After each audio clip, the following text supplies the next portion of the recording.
ಹಬ್ಬದ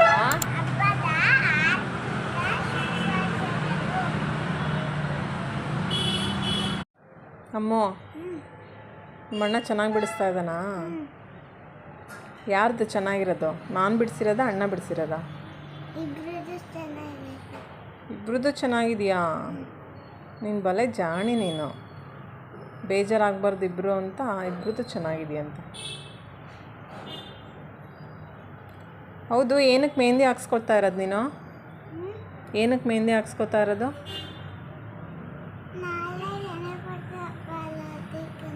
ಹೌದಾ, ಇವತ್ತು ಯಾವ ಹಬ್ಬ? ಗೌರಿ ಹಬ್ಬನಾ? ಯಾರು ಗೌರಿ? ನೀನಾ? ಅಲ್ಲಮ್ಮ, ಗಣಪತಿಗೆ ಏನಾಗಬೇಕು?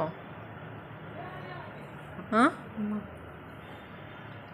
ಗಣಪತಿಗೆ ಗೌರಿ ಏನಾಗಬೇಕು? ಅಮ್ಮ.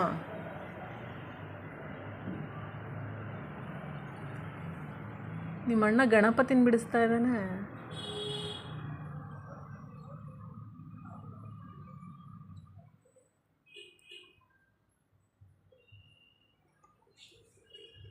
ನಾನು ಬಿಡಿಸಿರೋದೇ ಚೆನ್ನಾಗಿರೋದು.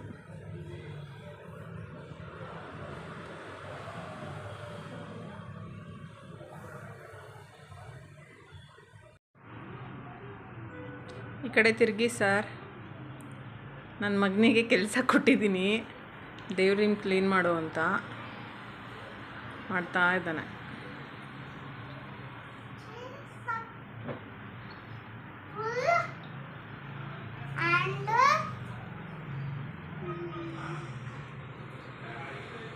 ಏನು ಸಮಾಚಾರ?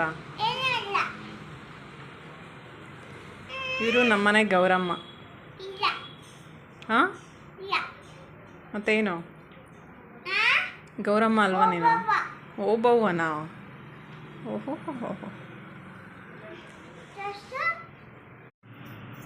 ಆಗದು ಎಂದು ಕೈಕಟ್ಟಿ ಕುಳಿತರೆ ಸಾಗದು ಕೆಲಸವು ಮುಂದೆ. ಹೌದೌದು ಬಿಡಪ್ಪ, ಬೇಗ ಬೇಗ ಮಾಡು.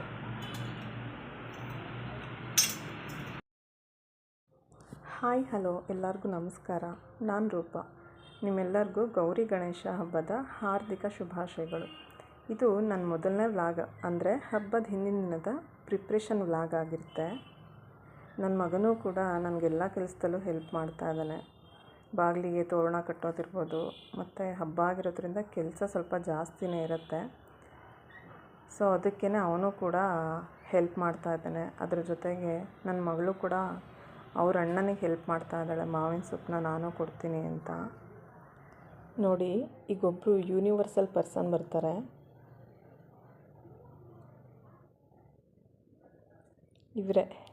ಇವರು ನಮ್ಮ ಮನೇಲಿರೋರಿಗೆ ತುಂಬ ಅಂದರೆ ತುಂಬ ಫೇವ್ರೆಟ್. ಬದುಕಿರುವಂತಹ ಆತ್ಮಗಳಿಗೆ ಪರಮಾತ್ಮ ಇವರು. ಏನಂತೀರ? ನನ್ನ ಮಗನ ಫೇವ್ರೆಟ್ ಟೀ ಶರ್ಟ್ ಇದು. ಇಡೀ ಭಾರತನೇ ಮೆಚ್ಕೊಂಡಂತಹ ಅಪ್ರತಿಮ ಕಲಾವಿದರು ಇವರು ಅಲ್ವಾ? ಹಾಗೆ ರೋಡಲ್ಲಿ ಏನೋ ಸೌಂಡ್ ಬಂತು ಅಂತ ನೋಡಿದರೆ ಗಣಪತಿ ತರ್ತಾಯಿದ್ರು. ಹಿಂದಿನ ದಿನವೇ ಗಣಪತಿನ ತೊಗೊಂಡು ಹೋಗ್ತಾಯಿದ್ರು. ನಮ್ಮ ಬೆಂಗಳೂರಲ್ಲಿ ಹೇಗೆ ಅಂದರೆ, ಗಣಪತಿನ ಕೆಲವೊಂದು ಕಡೆ ಹಬ್ಬ ಎಲ್ಲ ಮುಗಿದ ಮೇಲೂ ಕೂಡ ಇಡ್ತಾರೆ. ಇನ್ನೂ ಕೆಲವು ಕಡೆ 3-4 ದಿನ ಮುಂಚಿತನೇ ಗಣಪತಿನ ತಂದು ಕೂರಿಸ್ತಾರೆ. ಮುಖ ಮಾತ್ರ ಓಪನ್ ಮಾಡೋದು ಹಬ್ಬದ ದಿನ. ಒಂಥರ ಹಬ್ಬಗಳಿಗೆ ನಾವು ಅಡ್ಜಸ್ಟ್ ಆಗೋದಿಲ್ಲ. ನಮ್ಮ ಟೈಮ್ಗೆ ಹಬ್ಬಗಳನ್ನು ಅಡ್ಜಸ್ಟ್ ಮಾಡ್ಕೊಳ್ತೀವಿ. ಹಾಗಾಗ್ಬಿಟ್ಟಿದ್ದೀವಿ.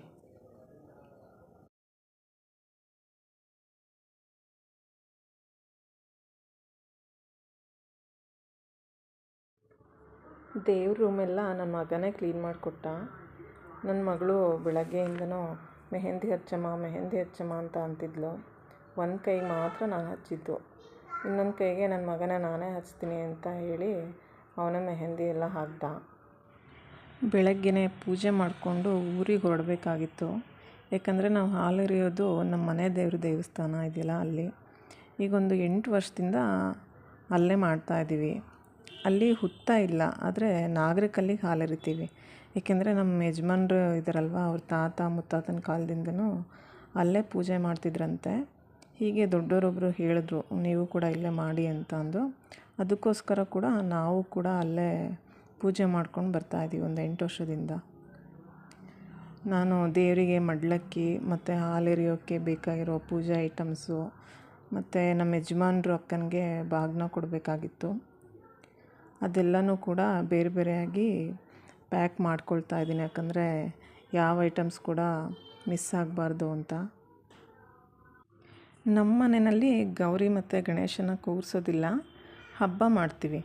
ಕೆಲವರು ನಾಗರ ಪಂಚಮಿಯಲ್ಲಿ ಹುತ್ತಕ್ಕೆ ಅಥವಾ ನಾಗರ ಕಲ್ಲಿಗೆ ಹಾಲೆರಿತಾರೆ, ಇನ್ನು ಕೆಲವರು ಗೌರಿ ಹಬ್ಬದಲ್ಲಿ ಹಾಲೆರಿತಾರೆ. ನಾವು ಗೌರಿ ಹಬ್ಬದಲ್ಲೇ ಹಾಲೆರಿಯೋದು. ನಮ್ಮ ಮನೆಯಲ್ಲಿ ಹೆಂಗಂದರೆ ಯಾರೂ ಪೂಜೆ ಮಾಡಿರಬಾರ್ದು ಅಂಥ ಹುತ್ತಕ್ಕೆ ಪೂಜೆ ಮಾಡೋದು. ಹಿಂದಿನಿಂದನೂ ನಡೆಸ್ಕೊಂಡು ಬಂದಿದ್ದಾರೆ.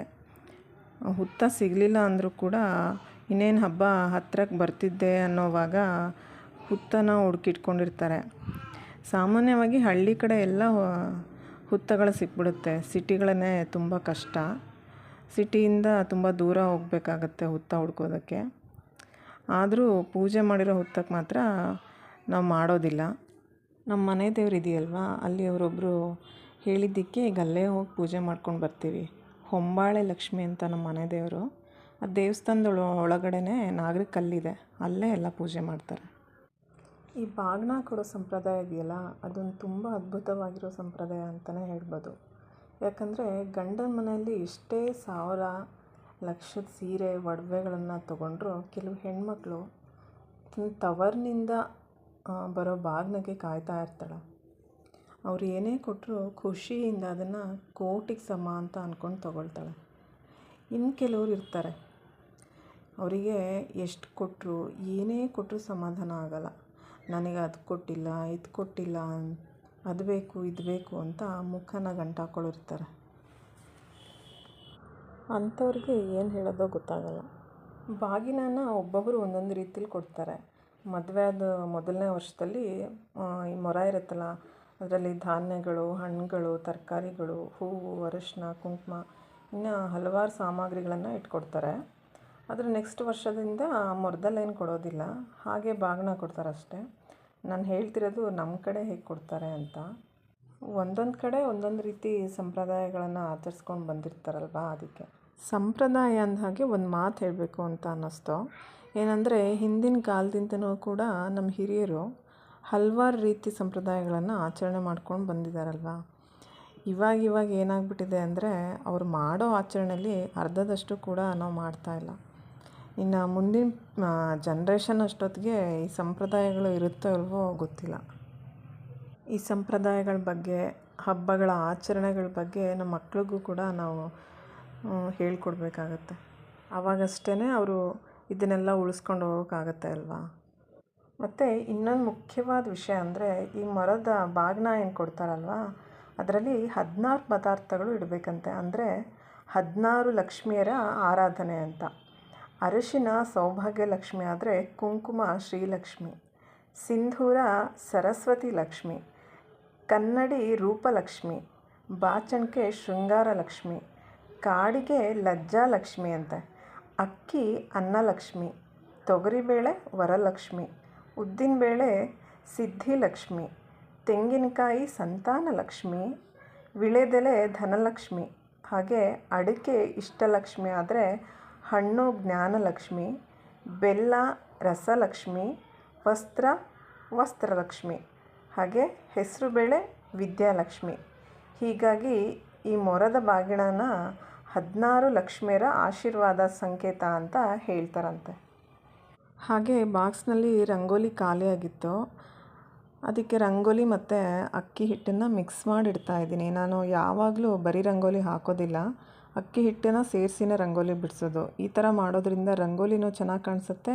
ಆ ರಂಗೋಲಿಲಿರೋ ಅಕ್ಕಿ ಹಿಟ್ಟನ್ನು ಇರುವೆಗಳು ತಿಂದರೆ ಒಳ್ಳೆಯದು ಅಂತ ಹೇಳ್ತಾರೆ, ಅದಕ್ಕೆ ನಾನು ಹೀಗೆ ಮಾಡ್ತೀನಿ. ನನ್ನ ಮಗ ತೋರಣ ಎಲ್ಲ ಕಟ್ಟಿದ್ನಲ್ಲ, ಹೂವನ್ನು ಮುಡಿಸ್ಬಿಡು ಅಂತ ಅದನ್ನು ಕೊಟ್ಬಿಟ್ಟೆ. ನಾಳೆ ಟ್ರೈನಲ್ಲಿ ಹೋಗ್ತಾ ಫಸ್ಟ್ ಬರೀ ಅದೇ ಕೆಲಸ ನಿಂದು. ಏನು ಇದು ಕಟ್ ಮಾಡೋದು? ನಾಳೆ ಅಪ್ಲೋಡ್ ಮಾಡ್ಬಿಡ್ಬೇಕು. ಪುಷ್ಪರಾಜ್ ಕಟ್ಟೆಲ್ಲ ಮಾಡಲ್ಲ. ನನ್ನ ಮಗ ವಿಡಿಯೋ ಎಡಿಟಿಂಗ್ ಮಾಡೋದಕ್ಕೆಲ್ಲ ಸ್ವಲ್ಪ ಹೆಲ್ಪ್ ಮಾಡ್ತಾನೆ. ಅದಕ್ಕೆ ಅವನಿಗೆ ಹೇಳ್ತಾ ಇದ್ದೆ, ಎಲ್ಲ ಕಟ್ ಮಾಡಿಬಿಟ್ಟು ಹಾಕ್ಬೇಕು ನೀನೇ ಅಂತ ಹೇಳ್ತಿದ್ದೆ. ಅದಕ್ಕೆ ಇಲ್ಲ ನಾನು ಮಾಡಲ್ಲ ಅಂತ ರೇಗಿಸ್ತಾ ಇದ್ದ. ಈ ಹಬ್ಬದಲ್ಲಿ ಹತ್ತಿಹಾರ ಅಂದರೆ ಗೆಜ್ಜೆ ವಸ್ತ್ರನೂ ಕೂಡ ಎಲ್ಲ ದೇವ್ರ ಫೋಟೋ ಮತ್ತು ಬಾಗಿಲಿಗೆ ಎಲ್ಲದಕ್ಕೂ ಹಾಕ್ತೀವಿ. ಹಾಗೆ ಹಾಲು ಎರಿತೀವಲ್ಲ, ಅಲ್ಲಿ ನಮಗೆ 3 ಹತ್ತಿಹಾರ ಬೇಕು, ಯಾವಾಗಲೂ 3 ಹಾಕೋದು. ಇದನ್ನ ನಾವು ಅರಿಶಿನ ಕುಂಕುಮದಿಂದ ಹಚ್ಚೋದಿಲ್ಲ, ಈ ಮಸಿ ಇರುತ್ತಲ್ಲ ಅದರಿಂದ ಹಚ್ತೀವಿ. ಅರಿಶಿನ ಕುಂಕುಮ ಇದಕ್ಕೆ ಯೂಸ್ ಮಾಡೋದಿಲ್ಲ. ಮತ್ತು ಅರಿಶಿನ ಕುಂಕುಮನ ಕಲಸೋದಕ್ಕೆ ನೀರನ್ನು ಹಾಕೋದಿಲ್ಲ, ನಾನು ಹಾಲನ್ನೇ ಯೂಸ್ ಮಾಡಿ ಮಾಡ್ತೀವಿ, ದೇವ್ರಿಗಲ್ವಾ ಅದಕ್ಕೆ. ಮತ್ತು ಹಳ್ಳಿ ಕಡೆ ಎಲ್ಲ ಹತ್ತಿಹಾರದ ಜೊತೆ ತರಕಾರಿಗಳು ಹಣ್ಣುಗಳಿಂದ ಹಾರ ಮಾಡಿನೂ ಕೂಡ ದೇವ್ರ ಫೋಟೋಗೆ ಹಾಕ್ತಾರೆ.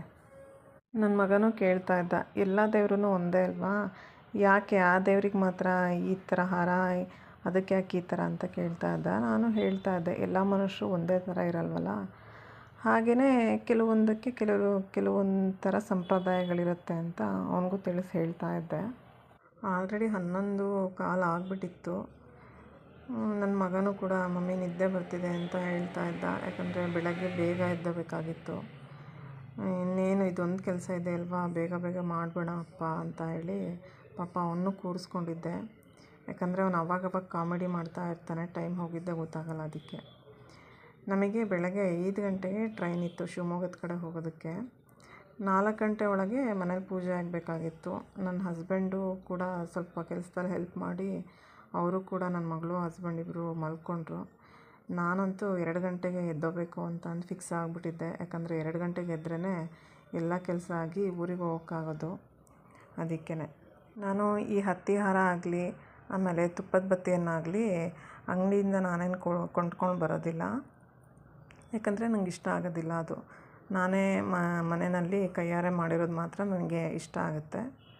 ಕೆಲವರು ಕೆಲಸ ಕಮ್ಮಿ ಮಾಡ್ಕೊಳ್ಳೋಕ್ಕೋಸ್ಕರ ಎಲ್ಲ ಅಂಗಡಿಯಿಂದ ತಂದುಬಿಡ್ತಾರೆ, ಅದನ್ನೇ ದೇವ್ರಿಗೆ ಹಾಕ್ತಾರೆ. ನನಗೆ ಆ ಥರ ಇಷ್ಟ ಇಲ್ಲ. ನಾನೇ ಮಾಡಿದ್ರೆ ನನಗದು ತೃಪ್ತಿ. ಅದಕ್ಕೇ ಈಗಿನವ್ರಿಗೆ ಏನಂದರೆ ಎಲ್ಲ ಕೆಲಸನೂ ಬೇಗ ಬೇಗ ಆಗೋಗ್ಬಿಡಬೇಕು. ಅವರೆಲ್ಲ ಮೈಕೈಯೆಲ್ಲ ನೋವಿಸ್ಕೊಳ್ಳಲ್ಲ. ಹೇಗೂ ಅಂಗಡಿಗಳಲ್ಲಿ ರೆಡಿಮೇಡ್ ಎಲ್ಲ ಪ್ರತಿಯೊಂದು ಸಿಗುತ್ತೆ, ಅದನ್ನೇ ತರೋದು ದೇವ್ರುಗಳಿಗೆ ಹಾಕೋದು. ಈ ಥರ ಆಗಿಬಿಟ್ಟಿದೆ. ಈಗೇನು ಅಂಗಡಿಗಳಲ್ಲಿ ರೆಡಿಮೇಡ್ ಹೋಳಿಗೆಗಳಿಂದ ಹಿಡಿದು ಎಲ್ಲನೂ ಸಿಗುತ್ತೆ, ಎಲ್ಲನೂ ಕೂಡ ಅಲ್ಲಿಂದನೇ ತರ್ತಾರೆ. ಈ ತುಪ್ಪದ ಬತ್ತಿಯನ್ನು ಕೂಡ ಅಷ್ಟೇ, ನಾನು ಅಂಗಡಿಯಿಂದ ನಾನೇನು ತೊಗೊಂಬರಲ್ಲ, ಮನೆಯಲ್ಲೇ ಸುಮಾರು 1-1.5 ತಿಂಗಳಿಗಾಗೋಷ್ಟು ಮಾಡಿ ಇಟ್ಕೊಂಡ್ಬಿಟ್ಟಿರ್ತೀನಿ. ಈಗ ಆಲ್ರೆಡಿ ಟೈಮ್ ಆಗಿಬಿಟ್ಟಿತ್ತು, ಲೇಟ್ ಆಗಿತ್ತು, ಮಾಡೋಕ್ಕಾಗಲ್ಲ ಅಂತ ಅಂದು ಪೂಜೆಗೆ ಎಷ್ಟು ಬೇಕು ಅಷ್ಟು ಮಾತ್ರ ಮಾಡಿಕೊಂಡು ಮಿಕ್ಕಿದ್ದೆಲ್ಲ ಎತ್ತಿಟ್ಬಿಟ್ಟೆ. ಅರಿಶಿನ ಕುಂಕುಮ ತೊಗೋಬೇಕಾದ್ರೆ ಸ್ವಲ್ಪ ಹುಷಾರಾಗಿ ನೋಡಿ ತೊಗೋಬೇಕು, ಯಾಕಂದರೆ ತುಂಬ ಅಂದರೆ ತುಂಬ ಡೂಪ್ಲಿಕೇಟ್ ಇರುತ್ತೆ. ನಾನು ಅದು ಹಾರಕ್ಕೇನು ಹಚ್ತಾ ಇದ್ನಲ್ವ, ಕೈ ಫುಲ್ ರೆಡ್ ಆಗಿಬಿಟ್ಟಿತ್ತು, ಒಂಥರ ರಕ್ತ ಥರ. ಎಷ್ಟು ತೊಳೆದ್ರೂ ಹೋಗ್ತಾ ಇರಲಿಲ್ಲ, ನೆಲಕ್ಕೆಲ್ಲ ಅಂಟ್ಕೊಂಡಿತ್ತು. ಅದನ್ನು ಉಜ್ಜಿ ಒರೆಸಿದ್ದಾಯಿತು, ಆದರೂ ಕೂಡ ಹೋಗಲಿಲ್ಲ. ತಿನ್ನೋ ಅನ್ನದ್ರಿಂದ ಹಿಡಿದು ಪ್ರತಿಯೊಂದು ವಸ್ತುನಲ್ಲೂ ಎಲ್ಲ ಡೂಪ್ಲಿಕೇಟ್ ಬಂದುಬಿಟ್ಟಿದೆ. ಹಾಗೆ ಏನೂ ಮಾಡೋಕ್ಕಾಗಲ್ಲ, ನಾವು ಹುಷಾರಾಗಿರ್ಬೇಕಷ್ಟೆ. ನಾನು ಅರಿಶಿನ ಕುಂಕುಮನ ಶಿವಮೊಗ್ಗದಿಂದನೇ ತೊಗೊಬರೋದು. ಅಲ್ಲಿ ತುಂಬ ಚೆನ್ನಾಗಿರೋ ಅರಿಶಿನ ಕುಂಕುಮ ಸಿಗುತ್ತೆ. ಇಲ್ಲಾಂದರೆ ನಮ್ಮ ಅಪ್ಪ ಅಮ್ಮ ಬಾಗಿನ ಕೊಡ್ತಾರಲ್ಲ, ಆವಾಗೇ ತುಂಬ ಕೊಟ್ಟಿರ್ತಾರೆ. ಅದೇ ಸುಮಾರು ನನಗೆ 1 ವರ್ಷದವರೆಗೂ ಆಗುತ್ತೆ. ಅಲ್ಲಿ ತುಂಬ ಚೆನ್ನಾಗಿರೋ ಅರಿಶಿನ ಕುಂಕುಮ ಸಿಗುತ್ತೆ, ಒರಿಜಿನಲ್. ಈ ಡೂಪ್ಲಿಕೇಟ್ ಅರಿಶಿನ ಕುಂಕುಮ ಯೂಸ್ ಮಾಡೋದ್ರಿಂದ ಎಷ್ಟು ಸ್ಕಿನ್ ಅಲರ್ಜಿಗಳಾಗಿದ್ದಾವೋ ಗೊತ್ತಿಲ್ಲ. ನಾನೇ ನೋಡಿದ್ದೀನಿ ಸುಮಾರು ಜನಕ್ಕೆ. ಈ ಹಣೆಯಲ್ಲಿ ಕೆನ್ನೆಯಲ್ಲಿ ಕಡಿತ ಶುರುವಾಗೋದು, ಆಮೇಲೆ ಅಲ್ಲಿ ಚಿಕ್ಕ ಗುಳ್ಳೆ ಆಗೋದು, ಈ ಥರ ಎಲ್ಲ ಆಗುತ್ತೆ ಕೆಲವರಿಗೆ. ನಂದು ಇನ್ನೇನು ಕೆಲಸ ಮುಗಿತಾ ಬಂತು. ಇನ್ನೇನು ಇದನ್ನೆಲ್ಲ ಎತ್ತಿಟ್ಬಿಟ್ಟು ಬೇಗ ಹೋಗಿ ಮಲ್ಕೊಂಡ್ರೆ ಇನ್ನೇನು 2 ಅವರ್ ನಿದ್ದೆ ಮಾಡ್ತೀನಿ ಅಷ್ಟೇ.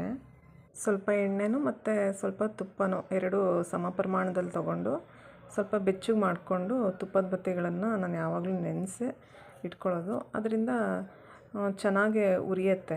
ಈ ಬರೀ ತುಪ್ಪನೇ ಹಾಕಿಬಿಟ್ರೆ ಗಟ್ಟಿ ಥರ ಆಗಿಬಿಡುತ್ತೆ. ಅದಕ್ಕೆ ನಾನು ಆ ಥರ ಹಾಕೋದಿಲ್ಲ. ನೋಡಿ, ನಾನು ತೋರಿಸ್ತಾ ಇದ್ದೀನಲ್ಲ, ಅದೇ ಕಪ್ಪು ಹಾರದ್ದು. ಈ ಥರ ಮಾಡಿ ದೇವ್ರಿಗೆ ಹಾಕ್ತೀವಿ ನಾವು.